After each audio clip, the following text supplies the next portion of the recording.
Content warning: the following story contains body horror, depictions of human experimentation, implied sexual assault, and child marriage. Discretion is advised. Dearest friend, I have heard of your project and I decided to provide some aid. From what I hear, your sources are at best secondary, with the exception of the talking skull. I figured it may help your project to provide a first-hand account of what happened in Macromania, so I'll provide a bit of background before I explain my story on how I escaped 32 years ago. Macromania is a small Roman province in Europa, with beautiful castles, forests, mountains, and kind people. It was, and still is, led by the influential Bathory and Nadazdi families.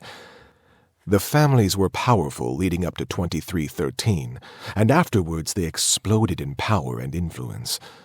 In less than 30 years, they went from local senators to serving as the Roman consul, from being in debt to numerous banks to owning banks, from being a part of high society to dictating the cost of gold. Historians will tell you the success came from the Asylum of ancient ancestors. The discovery of immortal humans led to an explosion of medical science, and it clarified that the sunless lands had a lot more truth than humanity initially thought. However, in many things where some people see a chance to learn, others see a chance to profit. When the asylum closed in 2744, the last of the prisoners finally died. When there were no more immortals to experiment on, Senator Bathory ordered it to be shut down and the bodies thrown out. Hundreds of years of experimentation, esoteric rituals, dozens of lifetimes, endless blood and tissue samples, and we're all thrown into a pit like we were garbage.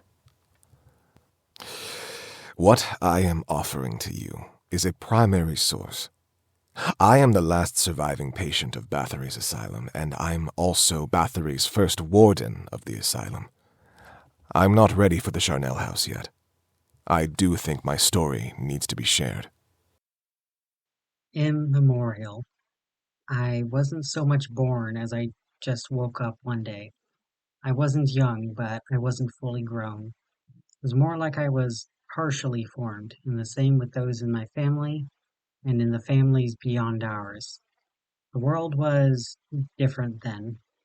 The ancient was new, and anything new quickly became ancient. There were hundreds of us, split into the four families. It wasn't so much a family as it was dividing ourselves by who we were close to. We weren't siblings, and yet we weren't strangers either. The words to describe us wouldn't come until much later. Things simply were, or they weren't. The four families, the Cadmon, Halcyon, the Elion, and the Harishan. In time, we found out how to couple with each other and create new ones of us, and one of our descendants, a child from all four families, traveled further west than the sun could set. And she lost her face, and when she returned, she brought a shadow with her. And when she brought people from our families back, she cast the shadow upon all who entered the sunless lands, and upon all of their future descendants. That shadow would mean that our lives would end with death. Though many went further west than the sun could set, many more enjoyed our lives in the light. Why wouldn't we? Life was so simple and so beautiful. We watched the oceans fill with life. We watched the plains become mountains and those mountains begin to wash away. We could sit at the same place for millions of years and watch the changes while our mortal children would live, with a shadow of death over all of them. That shadow, you can only ever see that shadow if you're one of the ancient immortals. We were around before the shadow was there, so we could see it, while everyone else was born seeing nothing but that shadow. Their lives were fragile, and their forms were slow to change, but time would shape them in unique ways. The immortals could change in any way we wanted, shaping our bodies like clay, restoring ourselves from damage, changing our faces, our bodies, ourselves, easier than mortals could change clothes. And it was like that until the time of Ash, 75,000 PUC. Before the sky turned to ash, there were two clans, the Mortals and the Immortals. Any child of two immortals would also be immortal, but any descendant of a mortal would be mortal. So even though the clan of mortals would die a lot more, they had so many more in their clan. But when the sky turned to ash and our sister clan began to die off, we saw many strange things. I watched as a young girl crawled into a rabbit hole and brought her entire tribe to Lockhart, leaving her shadow behind on Earth. We watched when the first paths were discovered and when the mortal clan sought to escape Earth. Some went to heaven to climb above the clouds of ash. Others went to hell to escape the flames. Some climbed into the serpent's mouth to escape the fangs of the earth. Others traveled to a world with the dark sun to stay away from the sunless lands. And even after all of that, some of the clan of mortals both stayed and survived. At that time, there were far less mortals on Earth than immortals.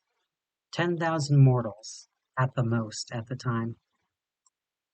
But not only did they survive, they repopulated and grew in strength. And when they became plentiful enough, the clan of immortals learned to blend and live among them. As time passed, more and more of the immortals decided they had enough of the earth, and they traveled further west than the sun could set. We did not fear death, nor being wiped away from history. It was rare for immortals to couple up, but they did on occasion, and our population, though small, was stable. Until I met George and Anna Bathory. They were both royalty of Marcomannia, whose close relatives were two different voivodes of Transylvania. At the time, I was working with the Hunters Guild as the unkillable warrior. I would take any job as long as it paid well. I thought the Hunters Guild was a good thing to support, and the money was my means to support them. The Bathories hired me to hunt and capture immortals from my own clan. I was willing because the money was good, and attacking other immortals was not much of a crime. Death wasn't a risk, and time was always on our side. It was not uncommon for us to feud for centuries or even millennia and then just get over it overnight. Life was a never-ending game for us. Your allies today could be enemies tomorrow, and the only thing you cared about was the score you made today. I assumed that was the way mortals thought also. While Anna and George celebrated the birth of their daughter, Elizabeth, I was out in the world hunting down the members of the immortal clan. At that time we blended with humanity, and oftentimes we could go centuries without even seeing another member of our clan. Our faces, bodies, and names, who we were, changing as easily as wet clay being reshaped on the potter's wheel. If you know what to look for, it's easy to spot the immortal among mortals. Even without looking for the shadow, you notice it. The eyes of wisdom from a very old soul filling a body that knows no struggle. Whether sitting under on a golden throne or struggling under the weight of the world, they will have the same look in their eyes. It did not take me long to find the first prisoners of the Asylum of ancient ancestors. It was converted from an old concrete fortress built back in the days of the early Roman Republic. The rooms were built with iron doors, small windows, and even smaller beds. Perfect for the new asylum. The first few were simply kept prisoner, while Anna and George were busy raising their daughter. As the asylum was filled and Elizabeth was a young girl, so began our first need for a warden and the very first experiments upon the immortals were performed. The first experiments were crude, especially compared to what Bathory came up with later. They first tried starving the immortals. It did not kill them, nor even slow them down. We had all faced starvation. We were born with empty stomachs, and it took a long time for us to learn how to eat and what hunger was. Then Anna Bathory's experiments went further. The patients were drained of blood, and it was found that blood doesn't clot. It stayed liquid, it stayed warm, it stayed delicious. The young Elizabeth Bathory had fits and seizures, bad ones that would cause her to collapse and have the court worry she was possessed. Treatment of seizures back then was to rub the blood of one who didn't suffer seizures on the lips. So since the blood of immortals remained liquid and warm, it was immortal blood she rubbed on her lips. The same blood that kept her from seizing, and that also slowed her aging. In time, the craving for a taste became a desire to sip, and then to drink, and to eventually bathe in the blood of immortals to keep herself young and strong. She was 13 years old when she gave birth for the first time. A bastard child with a peasant boy father. The baby was given away to another peasant to raise. A hidden history that was well known in rumors, but both the name of the baby and where he ended up was unknown. In hindsight, they should have kept a better eye on him. However, at the time no one knew what immortal blood would do to a mortal girl, nor what it would do to her children. We know better now, but that bloodline escaped, and I still have no way to find the child. Less than a year after she gave birth, she was married to her husband, Ferenc Nadazdi, an arranged marriage between the two families, where she was 14 and he was 20 years old.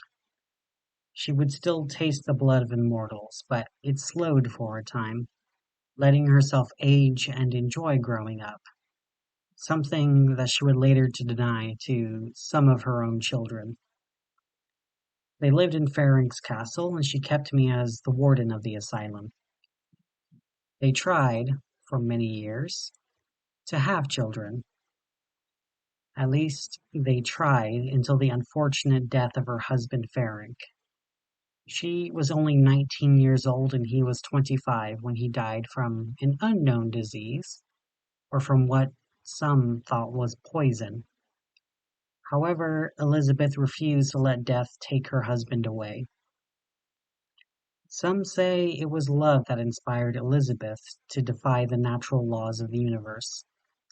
Others say it was spite, that her desire to keep the man who stole her childhood away alive long enough for her to steal everything else from him. And a few others said it was because she was so much under his control that even in death he controlled her.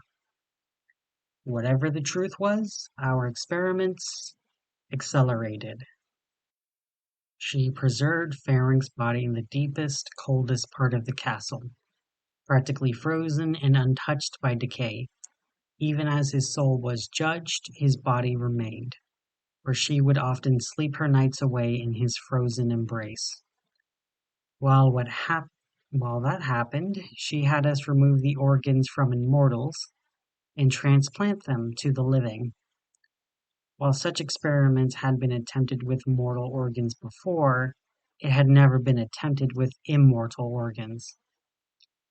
Where a mortal organ could be attacked by the body and torn apart by the immune system, an immortal organ would be accepted without difficulty, strengthening the body that held it, and the immortal would, eventually, form their own organ again. Though unlike hunger or even exsanguination, this wasn't an emptiness that plagued us. It was like our organs were replaced by sharp blades and we had to heal through the sharp pain. Elizabeth did not care. She only cared to bring her husband back from death. She was warned away from the dark arts of necromancy and the dark books like the Kitab al-Azif or the Necronomicon Ex Mortis. So instead, Elizabeth decided to make her own dark magic, using the blood, body, and bile of immortals. She took our organs, our blood, and placed it in the corpse skin of Ferenc Nadazdi. It reminded me of how the priests of Kemet would remove the organs from their dead pharaohs to prepare them for the afterlife. Except Elizabeth was not preparing her husband for the afterlife. She was preparing him for a return to his first life. When all of the organs in his abdomen were removed, I was set to task to replace the lost organs with organs taken from my own clan. I had done many cruel things to my clan before. Life was just a game to us. Harm never lasted. Pain was a temporary wounding of pride. Death was barely more than something you can consider if you wanted, but if you ignored it, it never touched you. As I removed the still moving organs from my own clan, I could see true pain in their eyes. Eyes that had pain not just of the body, but deep into the heart and soul. When you remove the heart from a mortal, they die quickly. When you remove it from an immortal, the heart still beats. The blood stays warm. They struggle to breathe, to move. But you can see them struggle, and you know no matter how bad the pain is, the relief of death, or even unconsciousness, is something we do not experience. Eventually, the heart and organs removed do return, but it takes a long time. But the pain of healing compares nothing to the betrayal in those eyes. By that point, my clan stopped thinking of it as a temporary game, something we did for a few decades before stopping. They now consider their immortality and the idea of being in a permanent pact in the asylum. Never leaving, never escaping, and always stuck being killed, butchered, and fed on. We were all so many parasites. I did feel guilt, but I did not dare stop, nor even slow down, listening to the Bathory family. Just because I was their warden did not make me less of a prisoner. Being the warden of the Asylum of Ancient Ancestors just meant I had the biggest cell. Sometimes I was allowed outside under guard. I was still paid, but the money practically meant nothing. I was in the asylum so long that anyone I once knew outside the asylum was either dead or now trapped in the asylum as well. I got into this situation by listening to the Bathory and Nadazdi families. And I could only think to keep listening. As bad as it wasn't as bad as it could be. I wonder if that's what everyone who's trapped in purgatory tells themselves when they hear the screams of the damned below them. The organs taken from an immortal squirm a lot when you grip them. They're still warm and delicate, no more durable than mortal organs. Back in those days, we didn't have latex and rubber gloves. We weren't allowed to wear leather gloves because it was thought the leather would hurt the organs. So I had to hold the organs while they still squirmed, squished, and squelched between my fingers. We sewed these living organs into Ferenc's frozen corpse, a puzzle made from pieces from many different sets, replacing most of the picture and leaving only the edge of the original piece. By the end of the week-long surgery, there was almost nothing left of the original Ferenc in his own skin. Organs were replaced, and even with our best efforts, the muscles were cut to get to the organs. and the bones had to be broken to access the chest cavity. Every immortal organ, bone, and muscle grew into each other and continued to function without living. Not truly, at least. The heart beat without having any blood in the vessels, only pumping vile pus, infection, and foul-smelling corruption that would kill any mortal who dared touch it. The stomach produced acid, eager to digest and eat, even without having eaten anything in that entire time. But it was eager to consume before Ferenc ever opened his eyes. His tongue rotted away, even in the deep, cold, and had to be replaced. And as I sewed his organs into his body, he opened his eyes long before the surgery ever finished. His jaundiced eyes watched me, bored as I cut corruption away from his body and replaced it with immortal parts. Even when I replaced his blood and filled his body with immortal blood, a single syringe at a time, he only watched with disinterest. Even when I tried to speak to him, he did not respond. His lungs simply inflated and deflated, but I wasn't sure if he was still functional.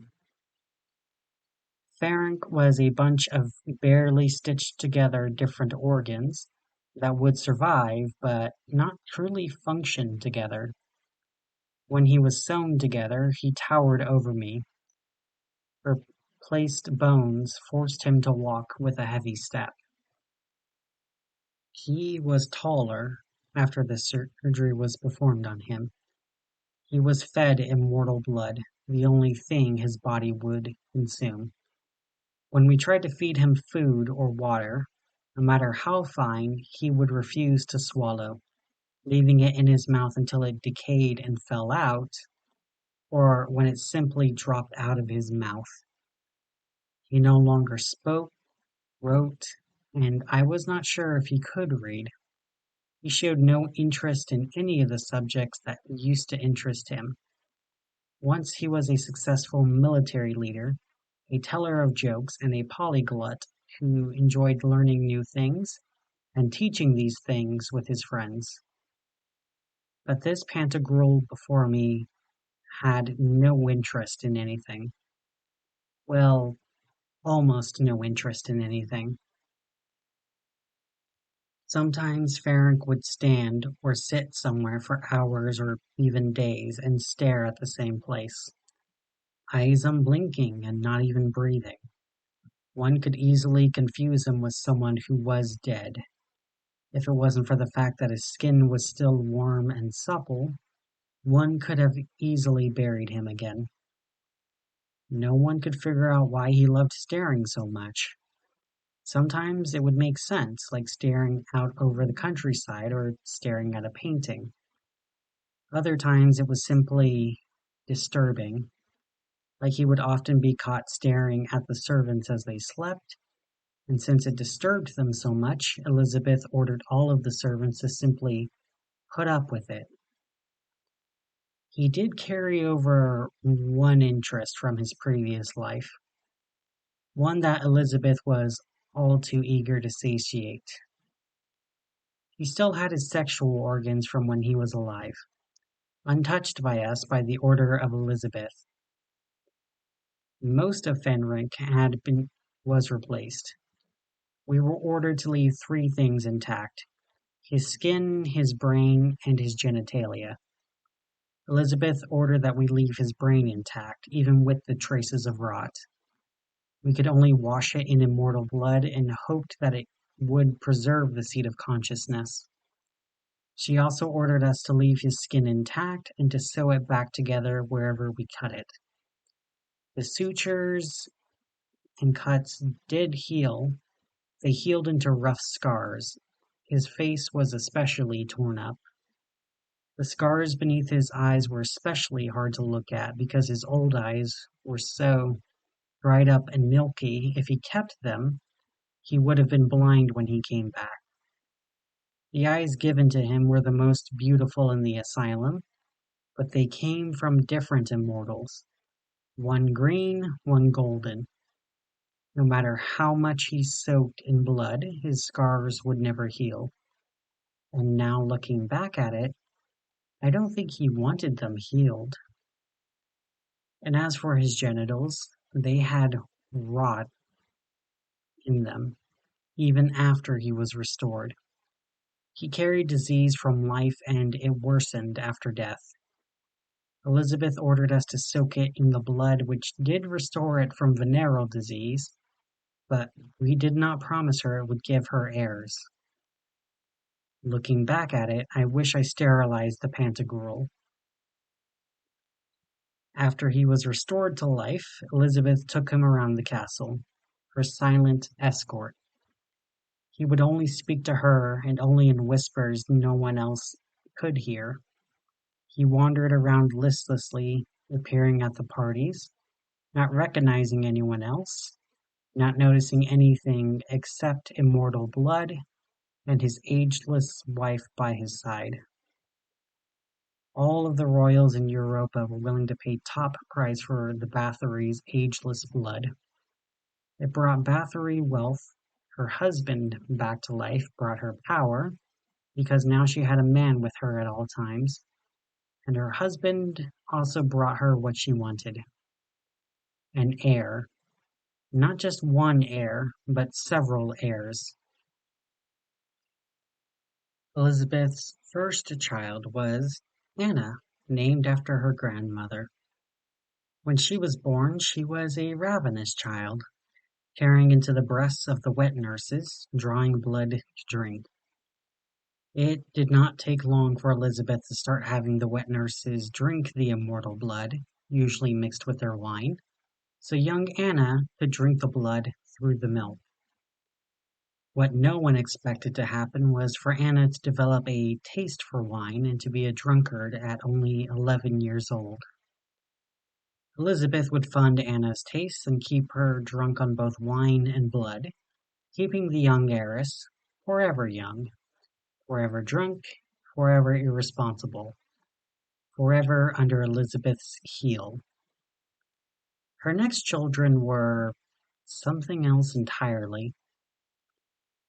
Something went wrong. The next children were stillbirths, but stillbirths that kept moving, kept eating, kept growing. They crawled out of Elizabeth's pregnant womb, eating their way out and attempting to eat the midwives and doctors, trying to help Elizabeth. Even only partially formed with weak arms and legs, they had a full set of sharp teeth and no eyes. They howled with their first breath, and they killed over a dozen people before they were stopped. Not killed, stopped. The Poronets were not to be killed under order of Elizabeth Bathory. We had to capture them in iron cages and keep them deep in the dungeons. The Poronets would not feed on immortal blood nor flesh. It repulsed them. They would not eat nor drink human food. They would only consume the blood and flesh of very young girls. The Poronets were even pickier than their mother in that way. Every time she gave birth to a Poronet, she would have to drink immortal blood nearly constantly, and she would have to be sewn back together, high on medieval morphine while she slowly healed. No matter how many times she gave birth to a Poronet, she would keep trying to have children. She had 3 anthropomorphic children, and she gave birth to a Poronet over a dozen times before finally she couldn't conceive anymore. And even though she wouldn't allow her ravenous children out of the dungeons, she would visit them and she would speak to them, and she would often confide in me that they would speak back to her, the only her. Rumors of the Poranets hunting young girls in the countryside were common for centuries, but I always hoped they were only rumors. But now I'm not so sure. Her first surviving son was Andras, a well-learned and quiet boy. He lived to be 7 when he was about to die. He would bleed easily and his wound would not clot because his blood was so thin. Elizabeth had him drink the immortal blood. It stopped his aging, it stopped his bleeding, and it stopped his death. However, he cannot stop drinking the blood. He was on his death bed before he drank the blood, and though the immortal blood keeps him alive, it does not have the ability to make him strong, or even the ability to heal. So Andres remained stuck in bed, drinking blood through an apparatus that feeds blood to him, even while he sleeps, surviving with wounds that never heal, even if it never bleeds. He lives his life in bed, writing plenty and reading plenty more. A young scholar who has learned more in his lifetime than anyone else, and in the same 7-year-old body, most of his books having to be published under pseudonyms and personas. Even after nearly 5 centuries, few adults will consider the thoughts of a 7-year-old as wise. And then there was Bathory's final surviving son, Paul Bathory, the perfect hero in Europa at that time. A senator, poet, a general, a wealthy businessman, loved by all and far crueler than even the bloodiest Poranets. A man who relished bloodletting the immortals, whose smile was widest when hurting the immortal. He brought wisdom about the human body by cutting into immortal bodies, and when he was away from the asylum, his cruelty was just as intense. Leading armies into battle, personally kept young and strong by immortal blood. He relished causing death in battle. He was considered a hero by those who followed him, and he was a terror to all who faced him. A general so cruel that if the enemy knew they were fighting him, they would know there was no point in surrender. He never accepted surrender. He never accepted consequences. He never accepted mercy. And when there was no war to fight, he would turn his appetites onto the people, stalking, hunting, and butchering in the streets. Across the centuries, he was the wolf of Europa, a killer with 1,000 names, 1,000 methods, 1,000 weapons, and one smile. He pleased his mother a lot. He took a lot after her. 2667 AUC. The centuries before the Great War just blended into each other. New assistants, new changes to the asylum, new guards, constant changes that all felt the same. We never lost any patients, and we would only rarely get a new one. I would sometimes visit Andres, and he would teach me something new, or he recommended that I try something new with the Immortals. The Great War changed all of that. The Great War began with the assassination of a relative of Elizabeth Bathory. Paul had many children throughout the years who achieved local success and had successful families of their own. Anna had been betrothed and married many times by Elizabeth's request. But despite her mother's efforts, Anna would never conceive, and more often than not her newlywed husband would be dead during the honeymoon. Poranets, on the other hand, turns out they could have children with each other, and the first dozen grew into hundreds and then thousands, and they were kept in dungeons across Europa and Vespucci. Bathory had a massive family, and when any of them were hurt, she would do anything to protect them.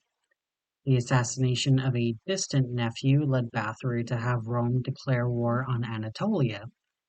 Anatolia's ally Scythia declared war on Marcomannia, which led to the Gothic kingdom to declare war on Scythia. Albion, then in alliance with the Goths and the Scythians, led them to declare war on both of them. And then the Seven Cities declared war on someone. They kind of just declared war all the time back then. I couldn't keep track. The Great War led to many horrifying advancements in technology, magic, cruelty, and even in the darkness of the world. I know people love to lament about the old days or about how the old ways were even more dangerous, and in some ways it was true.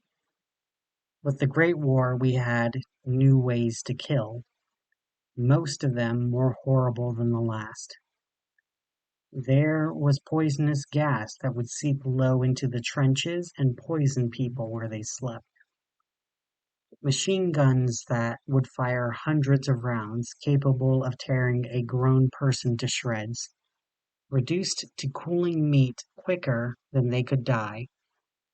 Invisible fires that would burn flesh, melt metal, and scorch the very earth. But it would leave no smoke and no light, reducing cities to cinders before anyone knew what was going on. Dark magic that used to be done only by exiles and murderers were now encouraged by the governments to turn their rage and madness towards an enemy. Necromancers raised armies of the damned to keep fighting through the poison gas and machine gun fire, tearing the living to shreds shoved down the undead maws. Werewolves, vampires, and even coronets went from hidden in the forest and dungeons to being deployed like they were soldiers. Bathory's children tore through resistance, and everyone was desperate for an edge over one another. Science, magic, divine blessing, damned curses, monster, man, bullets and blades were all thrown into the meat grinder that was the Great War. And as the Warden, I was asked to do even more. Organs were needed, organs that could replace what was lost. Lost skin, lost blood, and even lost limbs all had to come from somewhere. And in all of the world, only the Asylum of the ancient ancestors had a renewable source of human body parts. Ally or enemy, Elizabeth didn't care. She would sell the organs and blood to anyone who could afford it. Doctors from the Great War would try their experiments and theories on us first. By that time, there were no immortals left outside the asylum. The last had been captured decades ago, and it left the doctors nearly 1,000 subjects to experiment on. Early reconstructive surgery had some successes and some failures. Our skin was like marble to them, carved and reshaped over and over again until it was reduced down to barely scrap. And then we would have to reshape our faces, only to be prodded and harmed all over again. As the war got darker, so did the tests done on us and our bodies. Being the Warden did not afford me immunity, only an occasional respite from the tests. Esoteric torturers tried new and terrible rituals to see how twisted the body can be made before its heart could stop. Turns out, far too much. Demons were conjured into our bodies, tearing up our flesh and soul into pieces while they communed before they finally let the demon go, forcing us to reform from our own broken pieces. New poisons and toxins were tested so that they could see what was happening and we could describe what was happening to our captors. The torture was immense, but we were helping the war effort. Though at that point, I no longer knew who we were at war with, just that we have been at war. 2772 AUC. When the war ended with the Treaty of Asylum, we thought we had found peace. Only it turned out we didn't. Elizabeth had grown to enjoy her new level of power in the modern age, and with no more war, she had to make her money in other ways. The modern age had corporations, medical experimentations, and the Mad Scientist Union, all of whom were eager to get their hands on us, and the experiments only grew worse. We had done tests about removing organs from us and putting them in a healthy mortal body, but they haven't tried removing mortal organs and putting it in our bodies, living, dead, or even rotten organs. The cruelty was here because it was done with scientific intent. It was not merely to be cruel or to see what would happen, but they had to measure it over and over and over just to make sure the same results happened each time. Even a slight difference in a few tests would mean the tests would be done again.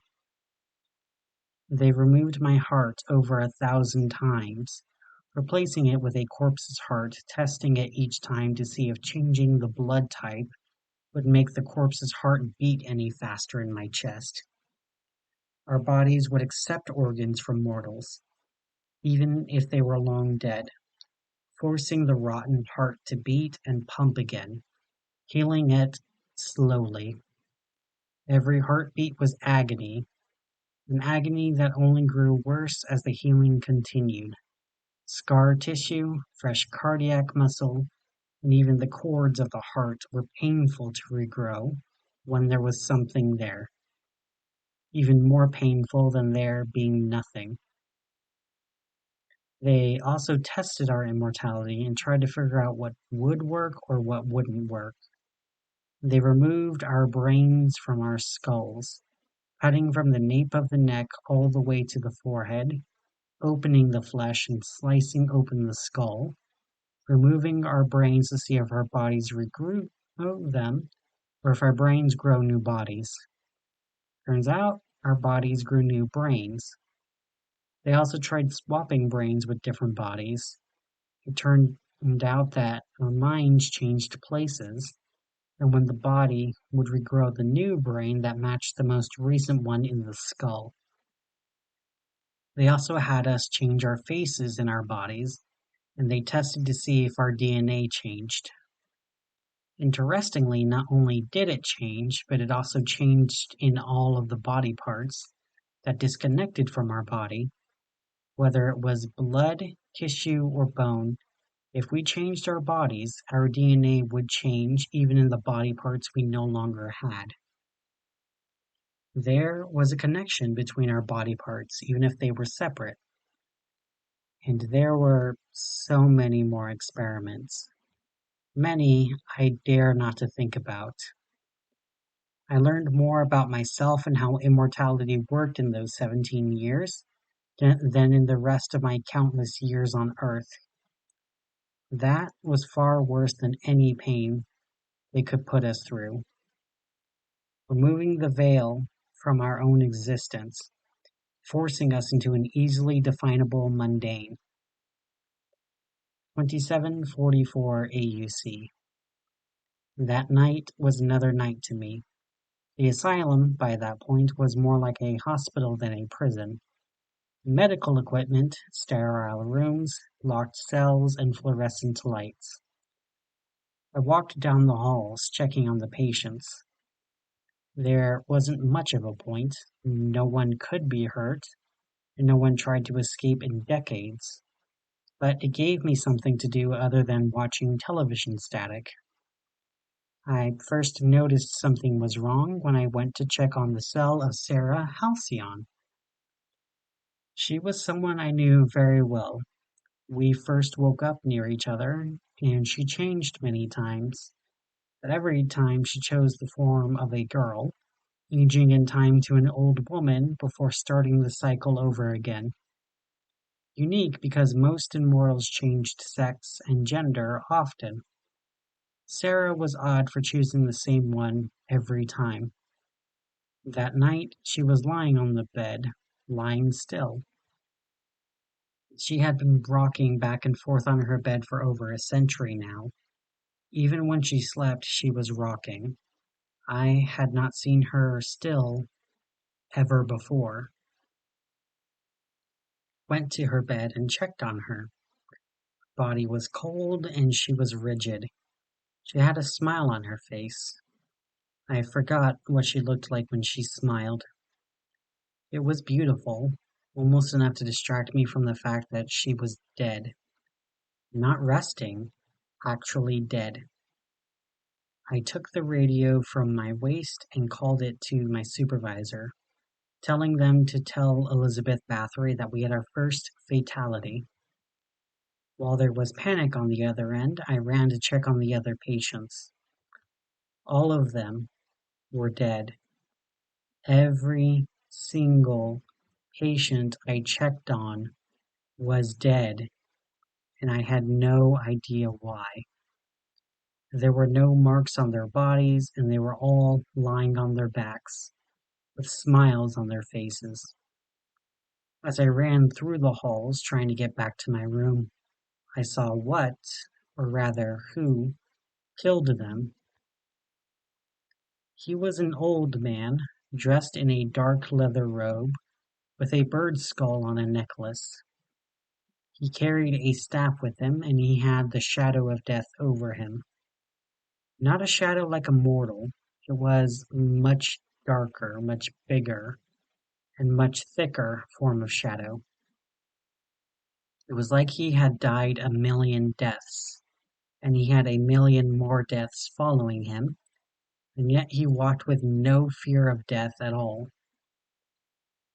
I was frozen in fear of his presence. This immortal mortal walked right by me, and I could feel his shadow enveloping me as he passed. It was cold, like a frozen blanket that seeped deep into my bones, freezing everything inside of me. Every sin I ever committed weighed down on me. I saw the bridge of trials, and I saw it collapsing under my weight, and the weight of everything wrong I ever did. Death would get me, and it would pay for all the cruelty I thought I had escaped from. And just as suddenly, it passed as the necromancer passed by. I wanted to ask him why, to ask him who he was, but all I could do was stand there in fear. He still spoke to me, the only thing he ever said to me. If they think you're alive, they'll never let you go, the necromancer said as he wandered deep into the shadows from whence he came.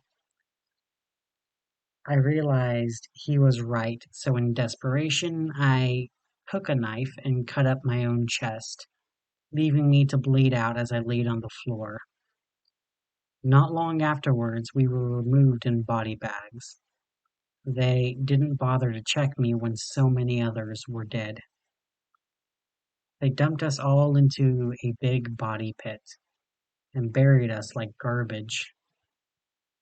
I dug my way out, and for the first time in centuries, I saw the night sky.